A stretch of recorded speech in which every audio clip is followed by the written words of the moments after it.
Welcome back to Before It Made Sense. Today I'm sitting down with Mr. Ko right here, a retail finance and strategy executive. He's currently the Senior Vice President of Finance at Academy Sports and Outdoors.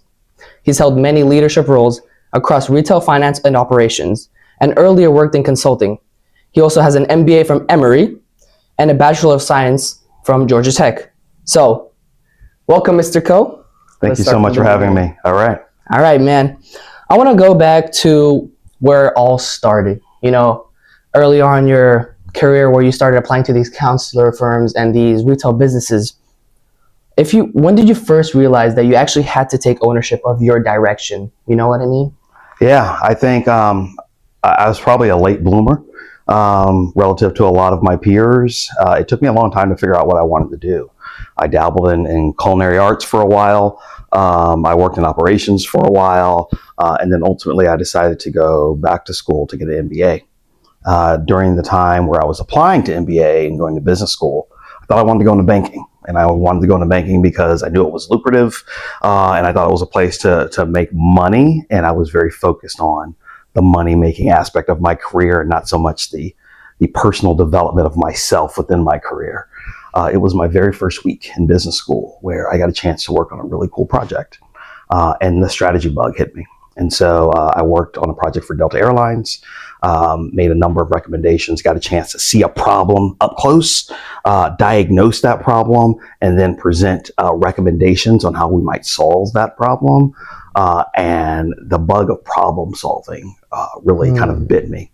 And so throughout my career, I consider myself a person who likes to solve problems and a problem solver, not so much a finance person or even a strategy person. I'm just a problem solving person. So it kind of took you a little bit of a time to realize what you truly want to do, and you were kind of stuck at a dilemma at where you wanted to kind of fix out your finance part of your life rather than personal development, as you said. Mm-hmm. So at what point of your life did, it click? What was that moment that it really came into your senses and that you truly wanted to do what it is you're doing right now? Yeah, I think that was the moment. It was realizing I had a passion for solving problems, and I had a certain skill that made me a dog on a bone with getting to answers. Right? It's always about, when I hire people, it's about curiosity. I'm looking for people who have a certain level of intellectual curiosity, who don't give up at the first roadblock, but want to keep going and going.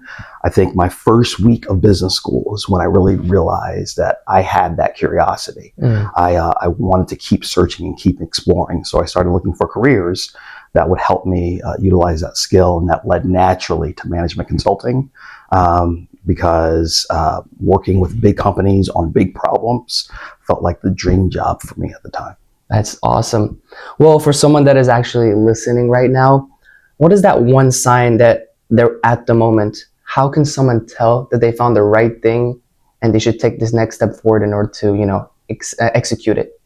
Yeah, it's hard. Like I will tell you, as someone who's made good decisions and bad decisions across my life, I don't know that there's one clear sign that you're on the right path. I try to look for the signs every day, in my personal relationships, in my everyday walk of life. Like, what are the signs that are telling me I'm doing the right thing or on the right path? And sometimes they're as simple as, you ever have someone bring up something that you had never heard of before, and then you hear it the next day and you're like, oh, that's weird. I was just in a conversation with someone I just met. They mentioned something, and here I am the next day, and this thing comes up in conversation. I wonder what that means. Or you have a dream about, being in a place, and then, weeks later, months later, you're in that place. And so I try to keep a sign or sight of those signs. But mostly it's really about how I feel on the inside. Do I feel like I am delivering value to the people in my life, both professionally and personally? Do I feel fulfilled by the work I'm doing? Do I feel proud of what I'm delivering? Those types of affirmations internally are what have kind of produced, I guess, the end result of where I am today. It's just kind of looking for those positive affirmations within myself of, you're doing a good job, you're adding value, you're getting to solutions that are changing people's lives. That steady kind of slow progression of affirmation has really driven me to where I am today. 100%. I agree with you. definitely affirmation is one of the top tools that a person needs to know about themselves in order to, further progress in their career. And talking about progression and direction, a lot of people thinks that it comes from, something that you find, in your everyday basis. But in reality, it's really a decision that you're brave enough to make. So walk me through a real fork in the road decision that you've made in the past. How did you choose that lane? Yeah, fork in the road decision. I think a big one was at the end of my consulting career. Mm-hmm. You've got to imagine what a consulting career is like. Your very first day, you're the most junior person on the team, and so you're given what's called scut work. Like you're responsible for getting the rental car and making sure that the conference room has all the supplies in it, and you've got to do all the slides and bind all the work, and you're the one that's the first there and the last to leave.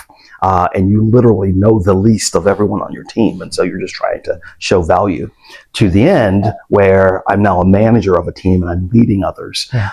And I do have a lot of knowledge. And so there's a big transformation and kind of a growth curve to get to that point. At some point along the line, I realized that I wanted to get off the road. Okay. All right. And so I was a consultant traveling, leaving on a 6 a.m. flight every Monday morning, usually on the last flight back every Thursday night, working most nights and weekends. And I knew I wanted to get off the road. And that's when my Home Depot opportunity came about. And so I was working for a firm called Kearney. And I transferred from Kearney to the Home Depot to work in the Atlanta office in strategic finance. And that was a big fork in the road decision for me because I had to make a decision on, did I want to go the corporate route or did I want to continue on the track to being a partner at a consulting firm? And ultimately, I decided to go the corporate route. Probably took a parallel, if not downgraded role to do that. Then had to decide to work myself back up again to get to the level I am today. That's awesome, man. So you took the corporate road after, you've done thorough thinking about it. What did it really cost? What were some sacrifices you had to make? Yeah, I think time. I think it cost some time. I think it gained me some immediate short-term free time. I could do dinner now with friends, go to doctor's appointments, which I wasn't doing at the time because I was always on the road. And so I gained some time in the short term. What I added was some time probably in the long term where from a career progression standpoint, I slowed down the trajectory I was on in order to have more of a life. And I think that balance of work and life is something that you've got to navigate throughout your career. So that's what I did. Now, to kind of close off this topic of the decision that people need to take, what are 3 key questions that everyone, young adults, entrepreneurs, and students aspiring to take on a dream that they weren't able to find? What are 3 questions that they need to ask themselves before taking the next step into the right direction? Yeah, I think you've got to ask yourself, are you sure you want this? First and foremost, like there's a lot of external reasons why you may make a decision. I told you I wanted to go into banking for money, right? I didn't want to be a banker. I wanted to go into money. Am I sure I want this? Probably not. And so being sure in yourself, I had an old mentor tell me, you got to know that you know that you know. And so being sure that you want to do something is most important. You're the only one who can answer that question for you. And so I would tell you, do a lot of introspection on, are you sure this is what I want? The second piece I would ask myself is, does my lifestyle support this decision, right? And so you think about raising a family or in my case, I had a dog. And so like managing a pet while I'm on the road was actually pretty difficult. And so is my lifestyle set up to support this decision? I know a lot of people whose family have had to make sacrifices for their dreams. I know a lot of, when I was younger, I asked my parents to make sacrifices to help support my dreams. And so is your lifestyle and your support structure set up to support this decision? I don't think anyone can do anything alone. I really do think it takes a village. And so making sure that your village is set up to support you, I think is really, really important. And then finally, are you physically set up to support this decision? Yeah. And I think about on the road, I had a partner tell me, the way we travel, we have to be physically fit enough to travel. It's actually pretty hard on your body to get on an airplane every week and carry this luggage and have this energy and do these things. And so is your personal self prepared to make this decision? Are you sure? Does your support structure support it? And then does your lifestyle support this decision? I think are very important questions you need to ask yourself before you make the next level. Just like a professional athlete, right? Are you living in a way that allows you to be your best self? I think all those things are very important and key to supporting your decision on if you're making the right choice. So something that caught my attention was the second question, where like, are the people around you ready to support you? You know, do you have the social support, the family support, the friend support? I have a friend, right? And with me and him is what we do is that we've done multiple, you know, businesses together. And a lot of the time we get stuck in a dilemma, maybe if it's just me or him. But what's really kind of kept us pushing forward was, you know, each other, as well as my family. You know, every single day I come up to them with maybe my ideas, with, you know, problems that I've been facing, and, you know, they're just there to support me. So I feel like that's a very, very strong factor of, you know, moving forward into the direction that you want to take, because without them, you wouldn't be able to, you know, handle all the stress and the problems that you have at hand. So I just want to now transition over to a topic that a lot of students like me stress about, right? Which is, you know, college. Some people only treat it like the only door to success, or the thing that they have to do, you know, kind of like a necessity. And other people kind of treat it like useless. You know what I mean? Sure. They just go there just to go there. Let me get my, you know, bachelor's, blah, blah, blah, yada, yada. But I want a real answer, a real perspective from someone that, you know, has had a real strong college experience and has went through a lot through his early years. When is college actually worth it and when is not? I mean, you could use a couple examples, but I know it seems a very broad, Sure. but I kind of want to know how to know and what to know. Whatever you're doing is worth it. You know what I mean? Yeah. I will tell you, I will juxtapose my college experience with my wife's experience. I have a number of very close, lifelong, what I would call family friends from my time in college. We were a support network for each other. And I wouldn't trade my college experience for anything. I gained a family by going to college and choosing Georgia Tech. And it's not something I would trade for anything. My wife went through college and she has a couple friends that she maintains contact with, but it's not the same familial relationship that I have with my friends. So first and foremost, I'm a college encourager, just because you don't know how your life will change once you kind of go away and experience something new. So I'm all about experiences. So 100%, first and foremost, 100%. On the education side, a lot of the things that you learn, you're probably right, you could teach yourself, right? The tools and resources that students like you have at your disposal today, you have the worldwide history of information at your fingertips. If there's a subject that you want to learn from, European history or calculus or some sort of science, you could teach it to yourself probably if you dedicated yourself to that discipline. What you probably wouldn't be able to do on your own is lead. And I think college is a great incubator for leaders. And so one of the things I leaned into heavy during my college career was getting involved in student organizations, taking leadership roles with student organizations.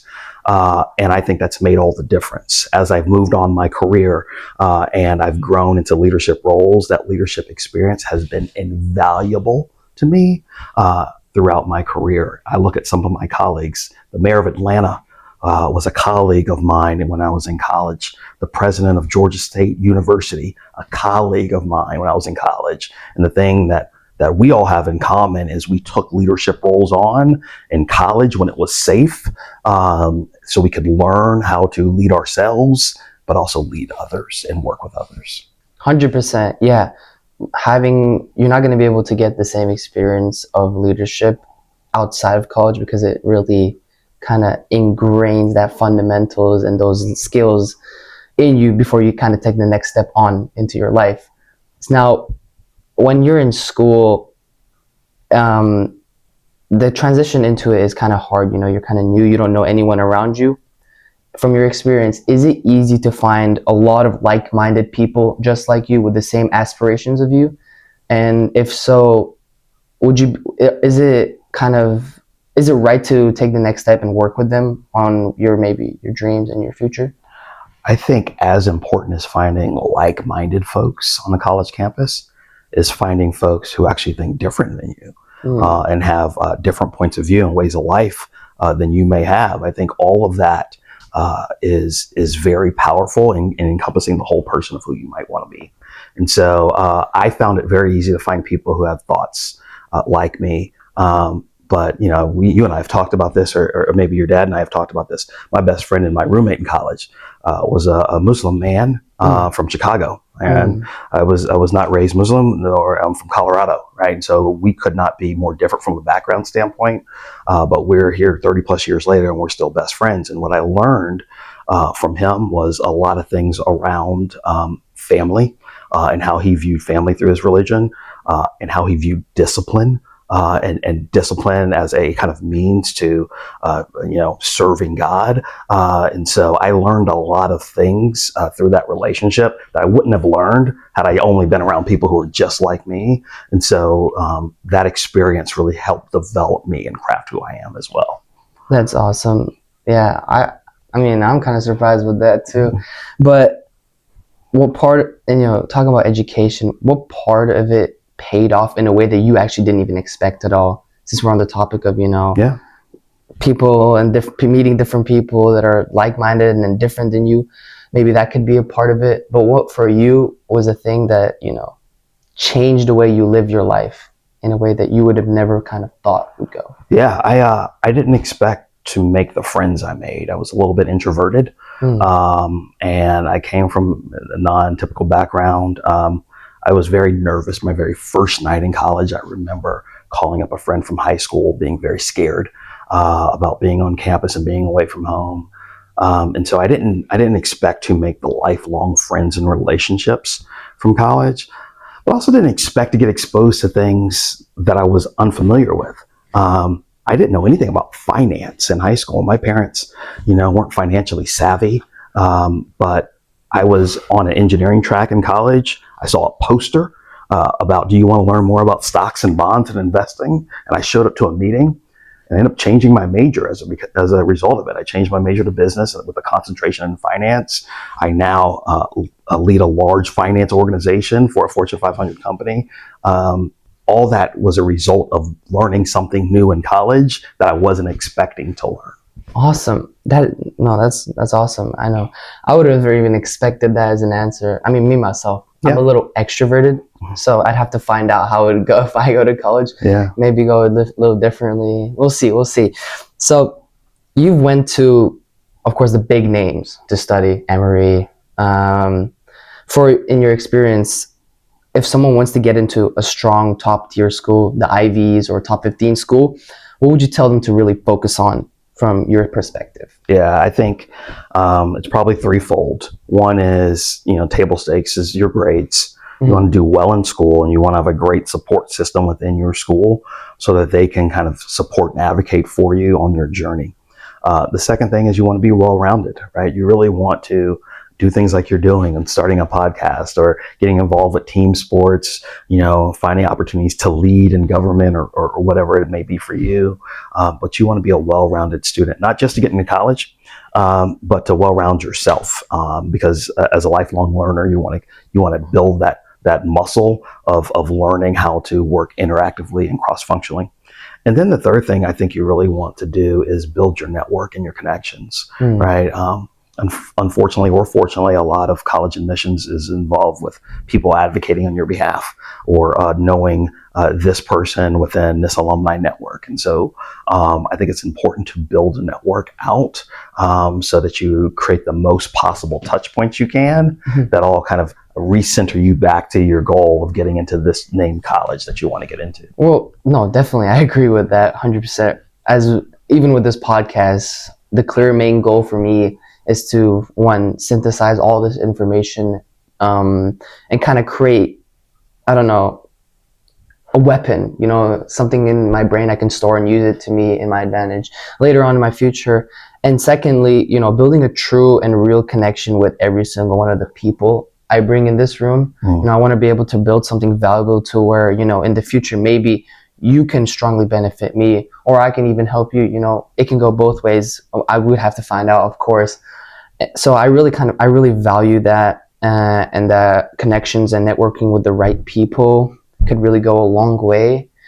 Now, for the grades, do you really think grades is a strong measure to determine one's intellect or not? So that's a great question. I'm going to be honest and candid here. I didn't get great grades in undergrad. I did much better in graduate school, and it was a function of discipline. It was a function of where I prioritized putting my energy. I was more interested in campus organizations and having a good time than studying for a particular test. And if I could, put forth 50% of the effort and get 80% of the way to my goal, I was comfortable with that. What I will tell you as a hirer now, I hire on 3 dimensions. I hire people who have shown a history of achievement. I hire people who have a certain level of work ethic, and I hire people who are curious. Yes. And so those are the things I look for. Grades can be helpful in determining if someone gives up easily or tries their best. And so as a hirer, I look at grades now in a way I didn't think they were important 30 years ago. Here's why I think grades are important for you is if you're going to do something, why not do it to your best of the ability? Otherwise, it probably means you're not pointed to something that's going to serve you in the long run, that you're pointed towards something that you're not passionate about. And so if you're spending time on something that you're not passionate about, what would happen if you devoted that energy to something that you're passionate about, that you could actually drive and get better at? And so while I don't think grades are the end all be all, there's a lot of ways to determine intellect. I do think grades are important to help you understand if you're giving the proper effort to something. And as you kind of think through discipline and self-development, how do you maximize your grades to prove to yourself that you're doing the best you can do? It's kind of like a measure for your own self to determine whether it's kind of a right fit for you and that your path you're going to take. Yeah, I totally agree with that. I mean, me, myself, I'm not the biggest, book nerd or someone that enjoys algebra, mathematics, or English. Even though I try my very best to kind of get the best marks and grades that I try to, that I get, right?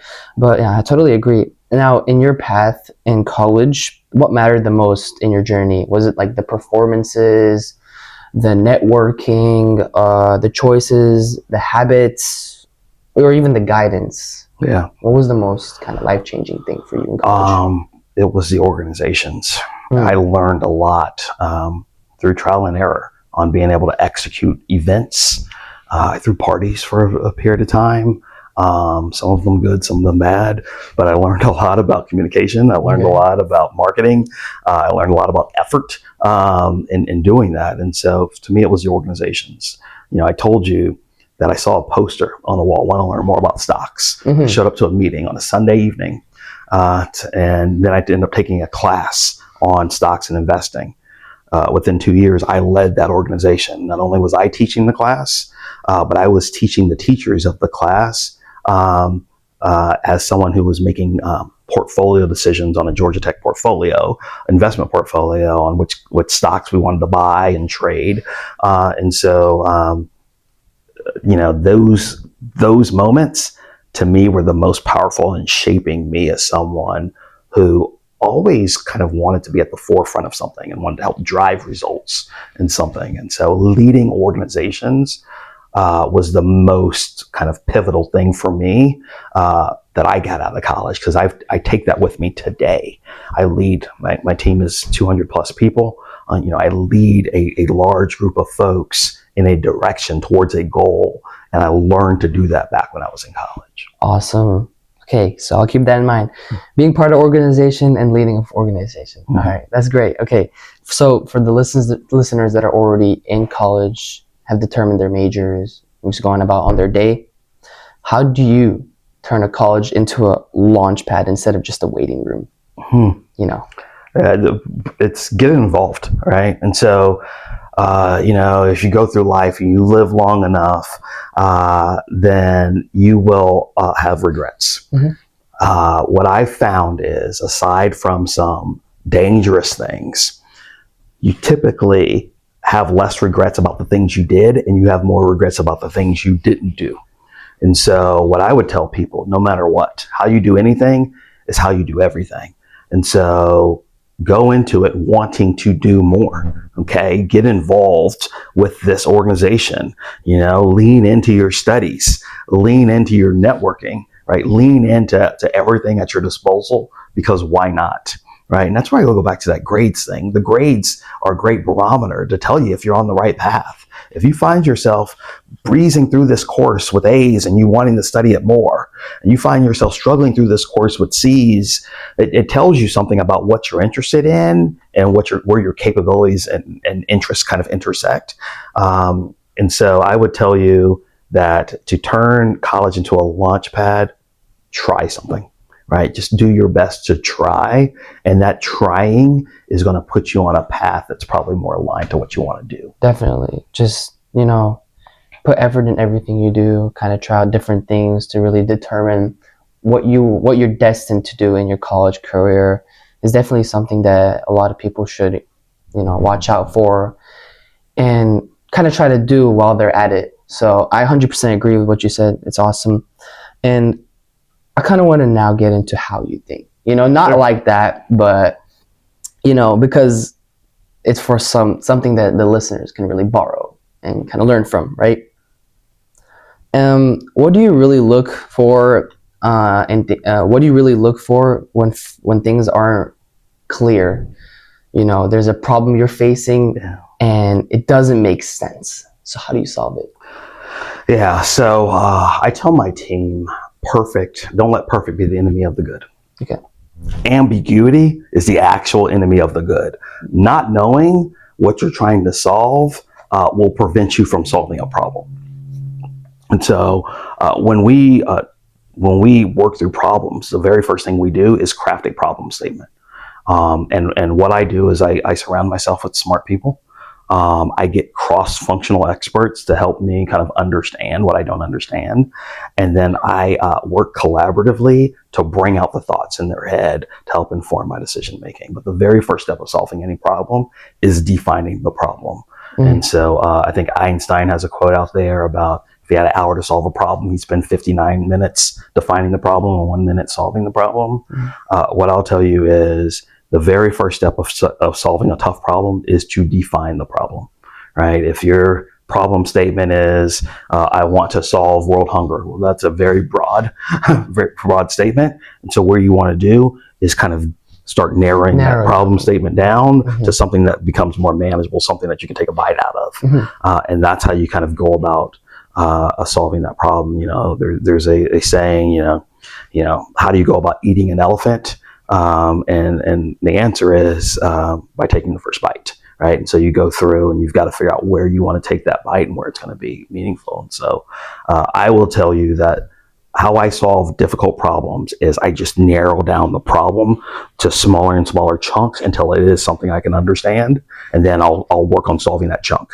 And then if you solve that chunk, it may help you solve a bigger piece and a bigger piece and a bigger piece. So essentially it's kind of to grab this one big idea of something and really chop it up into little parts. That's it. To where you're able to solve this one. All right, get out the way. Then go on and on and on until the problem's solved. So was there a time in your career, in all the corporate jobs you work for, all these businesses that you've done in these organizations that you live, was there ever a call that you have made where you were under strict pressure? If you had made this mistake, then not everything would fall, but it would really put the group or you in a dilemma where it's kind of hard to get out of. Yeah, I would tell you within finance in particular, all the decisions matter. All the outputs matter. The risk of being wrong in finance is the CFO or the CEO going to jail because you misstated some information incorrectly. And so at Academy, we've worked on an IPO. We've done a number of debt refinances. We produce quarterly financial statements every single quarter.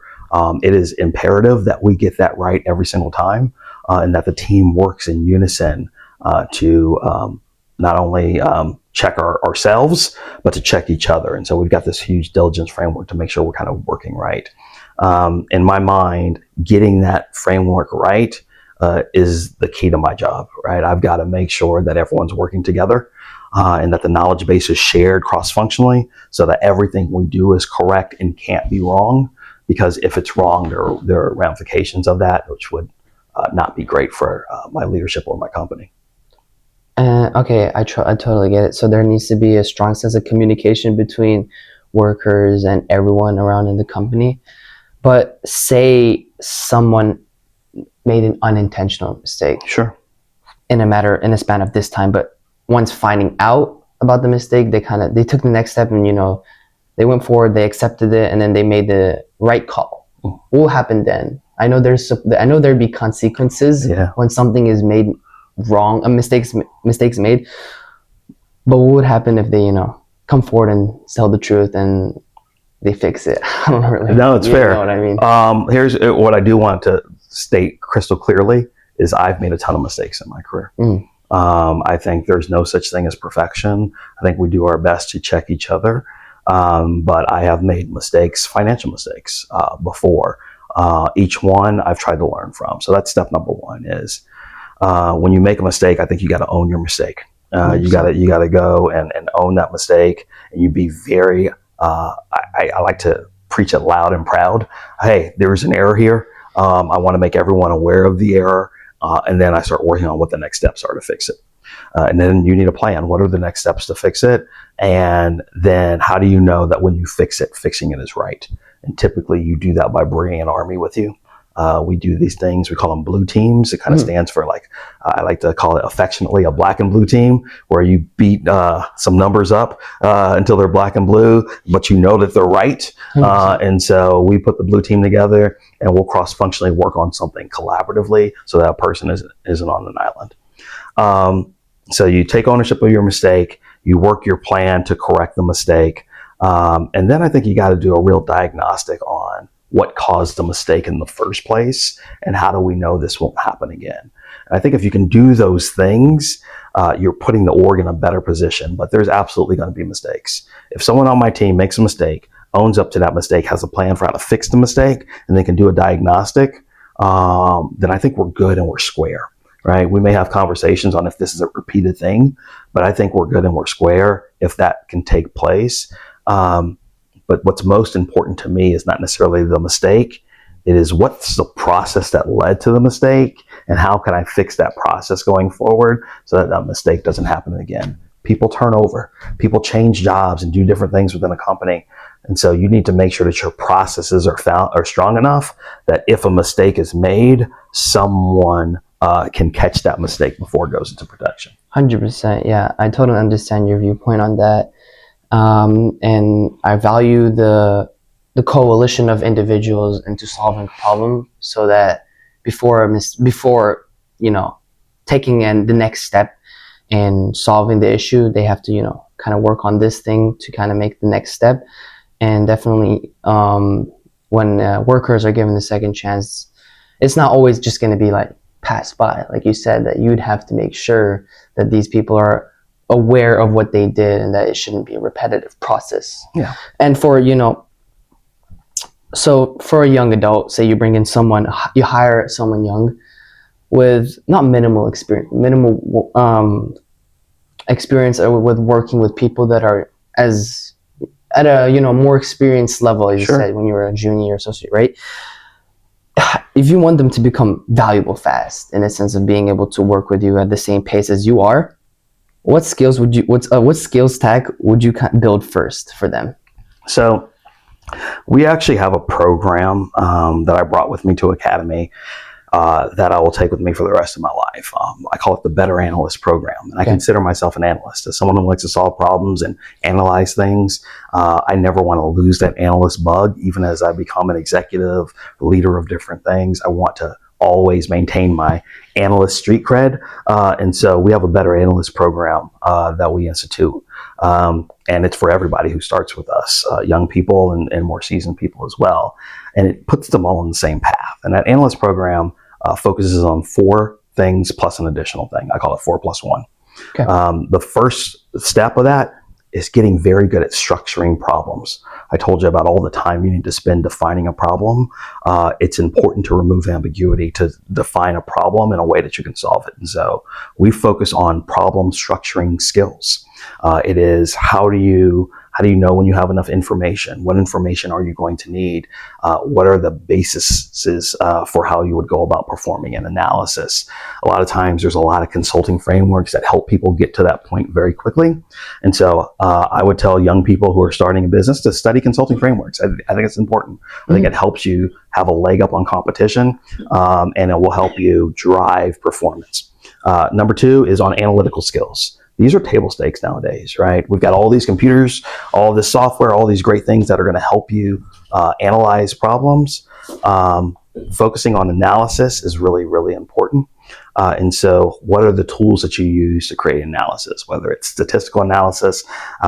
I grew up in Excel. Nowadays, my team doesn't work in Excel as much. They use whether it's BI tools like Power BI or Tableau, or they're using data manipulation tools through Python or Alteryx.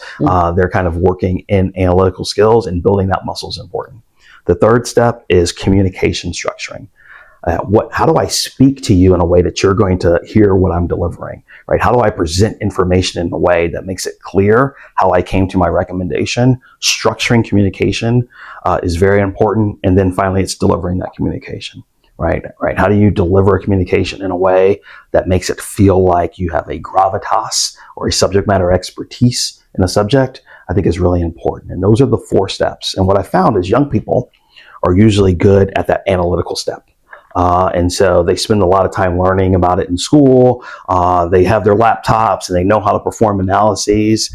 It's getting them better at those other 3 steps is really important. And then finally, the 5th step, and this is what I will tell every young person that comes to see me, is you're going to be very focused on the things you're not good at. You're going to get here and you're going to see that person X is a better public speaker than you, and Tommy does this thing better than you. And I'm telling you, none of that stuff matters. What matters is you understanding what you are great at and spending time on developing that greatness. It is very, very, I think it's tough for people to understand that at first. It's non-intuitive at first, but when you really think about it, people who are great at things are great at a thing, right? There's table stakes to what you need to be good at. You can't be bad at these things. I use Steph Curry as the example in basketball all the time, right? Where he is I'd say a below average defender. He is an average ball handler, an average passer, but he is the best shooter I've ever seen. He spends time every day working on shooting. I'm sure he works at all the other things too, but a lion's share of his time is spent at something he is already great at. And I would encourage all young people to determine what that thing is for you. Maybe it's you're a great team person, or maybe you're a great communicator, or maybe you're a great energy person. You bring energy to the team and you make stressful situations less stressful. Whatever it is that you are good at or great at, spend time on that as much as you spend time on anything you think you're not good at, because what's going to differentiate you is that 1 or 2 things that you're great at, not being average at something that you're average at. 100%. I totally agree with the fact that you need to work on a specific skill that you have in order to actually make it really firm and solid. And I would like to use an example of mine. It's that I play tennis, right? Sure. I'm not sure if you heard, but I played in the past top in the nation level tennis by training with number 1 in the US, playing the highest ranked kids, being ranked 1 in Louisiana. But it's not the fact that I just trained nonstop on my whole game. It's just I had that one part of my game style that kind of really affected how I, execute in a match on a court. And is that my forehand.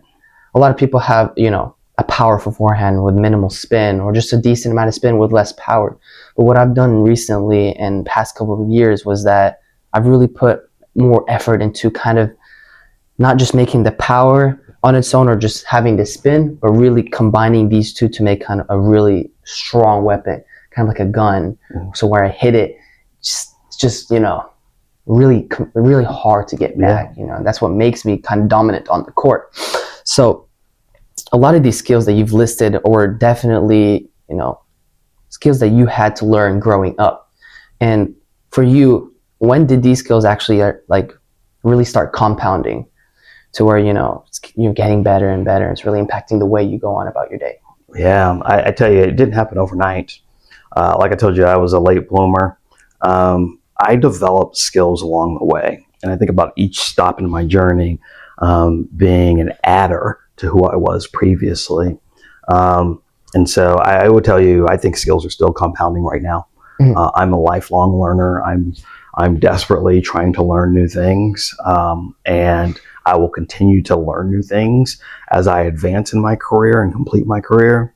And so I would tell you, as long as you treat it as a journey and not a destination, I think you'll be better served, because these things should add on to each other. As you gain more experience in things, you will learn nuggets that you didn't previously notice.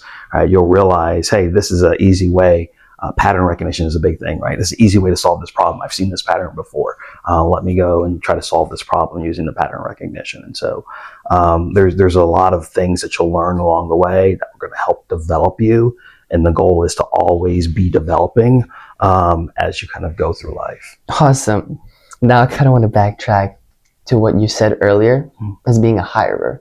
Right. Yeah. So what is your standard for proof?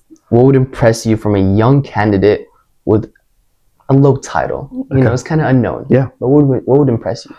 So I told you, I try to look at the history of accomplishment. And so I use grades as a data point. I use test scores as a data point. I use club affiliations as a data point. Taking on more responsibility and doing more and achieving something in whatever you're doing. I talked about, how you do anything is how you do everything, right? Showing me that you can do anything or anything well helps me believe that you can do everything well. And so I think I use those data points to help me understand the person's kind of work ethic and drive. The next thing I do is I'm an atypical interviewer. And so while a lot of people may interview and tell me about yourself and walk me through a time where you felt challenged or a time where you felt, I don't do all that. I ask a question about a problem, or I may present a problem, and then I try to interact with the person and see how many questions they'll ask me back, right? I want to really test on intellectual curiosity. A lot of people, if you present them with a problem, you're running a Chipotle down the street and your sales have gone down 10%. What do you do, right? There's no right answer to that question. 100%. What I want is how many things can you say back to me as you think through that problem? When does your brain give up on trying to solve the problem? And when do you say, well, maybe I should look at sales performance, or maybe I should look at marketing, or maybe I should look at customer traffic? How many things can you throw back at me is really more important than what your answer is. And so I try to gauge intellectual curiosity in a meeting just by asking questions and seeing how many things you can shoot back to me. The third piece I look for is really fit, right? Will you fit with the team? Are you a team player? I look at, have you competed on teams before? Maybe a high school team of some sort or some sort of club. And do you work well with others, right? Do you understand when to lead and when to fall back? Do you understand how to communicate cross-functionally to get the best out of others? Those are the things I'm kind of looking for in an interview, and it's all through conversation. And so I never ask those kind of what I call standard interview questions. I ask people about themselves. I present them a problem, and then I try to have a conversation about that problem to kind of get a sense of who they are. Really, just to understand the individual rather than asking, their skill level or kind of their knowledge base. Yeah. I totally agree with that, because that's the way that's basically the person that you're going to be working with at your place. You have to really understand them thoroughly in order to take the next step. But think about it. If you're smart and you're diligent and you're curious, you can learn anything, right? Mm-hmm. A smart, curious person can learn anything they want to learn. So I don't need them to come to the table knowing everything. Okay. I just need to know that they can learn something if they dedicate themselves to it. Oh, okay. So I see what you mean. You have to, you want to be able to see the qualities that they have in order to kind of learn new things along with what they have right now. Absolutely. Okay, yeah, I totally get that. Yeah, no, that plays a very big role in, today's world and, for the hiring teams. So now to kind of close off everything we've talked about. Sure. What is one message, synthesizing everything we've talked about today that you would like to tell to the camera and to the younger people these days that want to find out what they really want to do? I think I'll start, if I had to pick one thing, it's okay to not know exactly what you want to do. It's okay to fill things out. There isn't an aha moment where you're like, Shazam, I found it, right? It really is about knowing who you are, knowing what your support structure looks like, and then kind of going through, trying to do your best. And at some point, doing those things will put you on the path that you're supposed to be on. So I would tell you, it's okay if you don't have all the answers. Do your best, give good effort with a good attitude, and you'll like the outcome that comes on the other side of that. That's beautiful. That's beautiful, Mr. Ko. I learned a lot from this talk, and I really kind of have a sense of what I want to do. And it sounds surprising, but it really does have an impact on me, and everything you've said that really makes sense, and I'm trying to make it put into play. Well, that is it for today. Thank you so much. If you really got value from this, please save this episode, share it to someone who's trying to find out what they want in their life, and I'll see you next time in Before It Made Sense. Thank you, Mr. Ko. Thank you so much. Pleasure talking. Yes.